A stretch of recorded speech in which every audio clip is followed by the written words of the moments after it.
ఆ రోజున pass percentage ఎంత ఉందో లెక్కలు తీయండి. నేను లెక్కలు మాట్లాడేవాడిని. ఈ సొల్లు కబుర్లు జనాలకి పిచ్చి అమాయకులైన జనాలకి చెప్పండి. నేనేదో స్కూళ్లను ఏమీ చేయలా. కాంట్రాక్టర్లకి, నీకు కావలసిన వాళ్ళకి డబ్బు దండుకోవటానికి మాత్రమే మీరు ప్రయత్నించారు. ప్రతి సంవత్సరం ఇంజనీరింగ్ కాలేజీల నుంచి 2 లక్షల మంది పిల్లలు బయటకు వస్తున్నారు.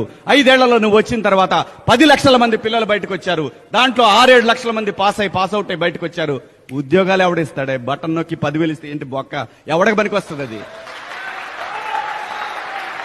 ఇన్ని లక్షల ఉద్యోగాలు, ఇన్ని లక్షల మంది పిల్లలు ఎక్కడ పోయి బతుకుతారు? ఎక్కడో నాగాలాండ్ నుంచి, ఈశాన్య రాష్ట్రాల నుంచి, బీహార్ నుంచి, ఒరిస్సా నుంచి వచ్చి ఇక్కడ హోటల్స్ లో పనిచేస్తున్నారు పిల్లలు ఉద్యోగాలు లేక.